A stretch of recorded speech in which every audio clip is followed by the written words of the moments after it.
for the next hour, they're going to be the views of Bob Chapman, because this is Monday afternoon, and Bob will be with us, and we'll try to bring you up to date on what's really happening in the world. Now, of course, as you know, there's been a lot of problems with Greece.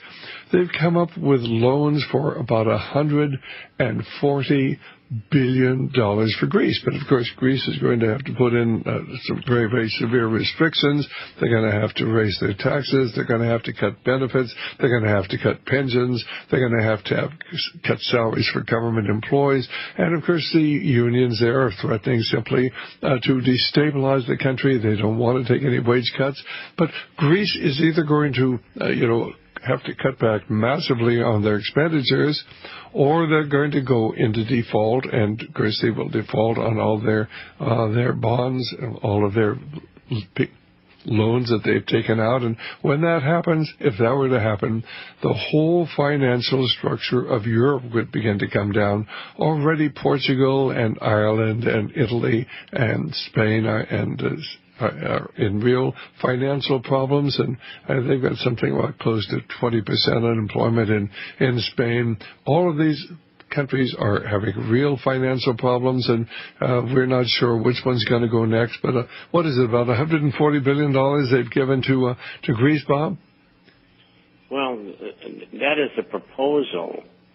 The problem is that I don't know that the populace will accept that. I did an interview a week ago, Friday, about a week ago, with the largest circulation newspaper, and don't ask me the name because I forgot, the largest circulation newspaper in the country. And you're talking about now in Greece. In Greece. Right, okay, go ahead. And the editor said to me, well, the Greek people say, it's not our fault. The government did it, and we're not going to do all this. And he said, what do you think of that? And I said, well, they're responsible. It was their government. They put them in office. They didn't get rid of them, and they didn't stop them. They weren't paying attention. So it's their responsibility, whether they like it or not. But I think what's going to happen is they're not going to go along with it, the people. They'll just sit down and do nothing. And they have a socialist economy, and there's a lot of Marxists in the country, has been since the 1930s. If you remember, right after the war, they had a lot of trouble in Greece, quote, wiping out the communists. And so I don't think they're going to accept it. But if they don't, of course, the Greek government has promised that they will go ahead and really cut spending dramatically. Or the rest of the world isn't going to get the loans. If they don't get their loans, they go into default, and that could bring down the whole financial structure, not only of Greece but of all of Europe. Well, I don't think they were too happy about me telling them that the president, whatever his name, Papandreou, was a member of the Bilderbergers. Right. I said, ask him, because they deliberately caused it. Sure, and of course we know that the Bilderbergers really want to bring down the financial structure of the world, and out of the chaos that develops, will they bring about the New World Order, a new world ruling elite. The Bilderbergers, the Trilateral Commission, the CFR, 3 organizations dedicated to the control of the world and creative destruction. We'll be right back. Dr. Stan, and certainly our guest is Bob Chapman, and he's simply saying that certainly all these other countries over in Europe are pretty much in the same state, or at least many of them are, the same state as Greece. Now, apparently Germany's doing fairly well. France is doing moderately well. Even England, though, is not doing that well, has tremendous overlying debts, and there's just no way to bail them all out. Would that be a fair appraisal, Bob? Absolutely. So it's going to take time, and that's the way this is generated. And they're going to take everything down in the next 2, maybe 3, but probably 2 years. And it's going to become very evident. The figures on the FDIC, I was just writing a piece about it here before we went on the air. And, you saw last week, and this is part of this sort of thing. Last week,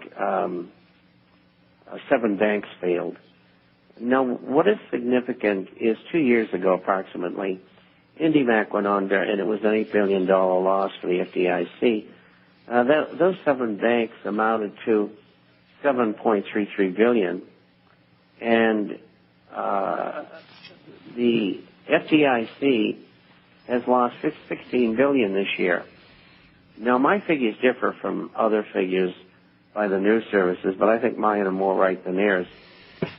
That leaves them $76 billion if you include the $45 billion that they received in prepaid dues for 3 years from the major banks or banks.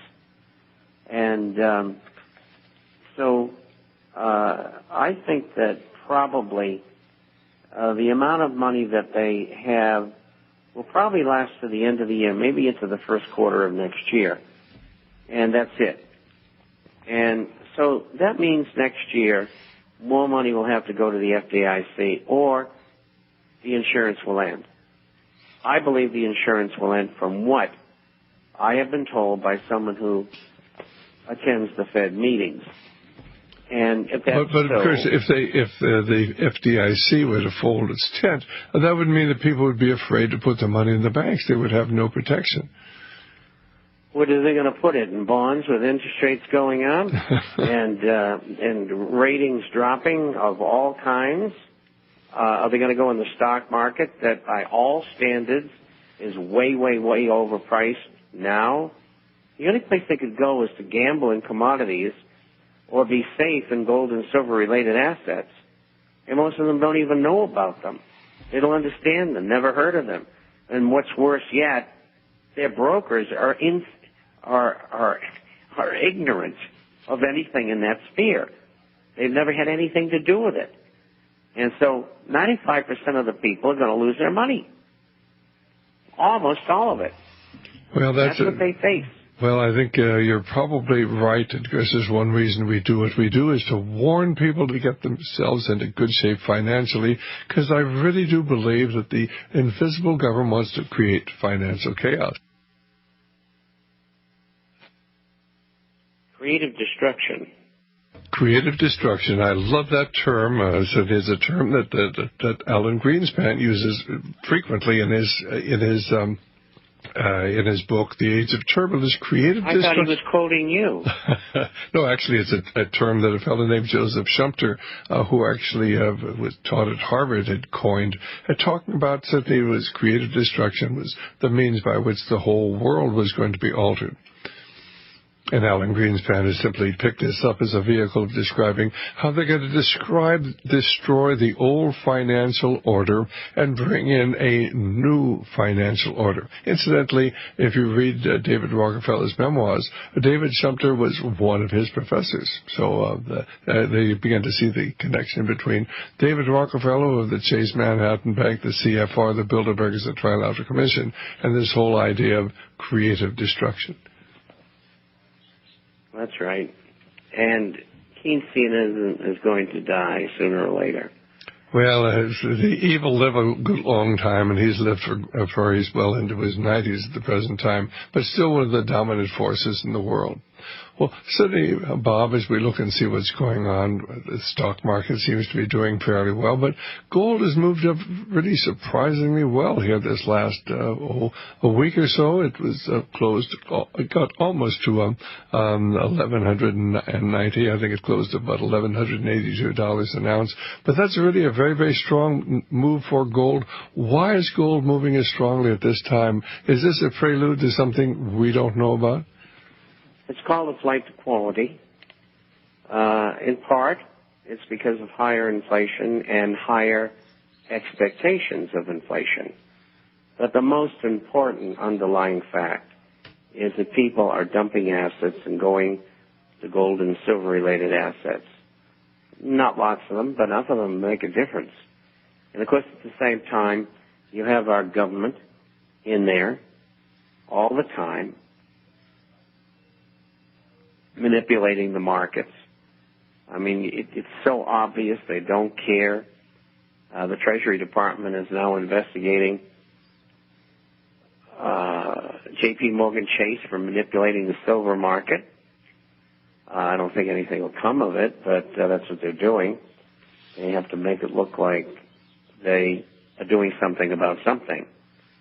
They have all the evidence was given to them. And so we'll see what happens. I would suspect if they go forward with it, it will be a fine and a hand slap for another member or members of the Brotherhood of Darkness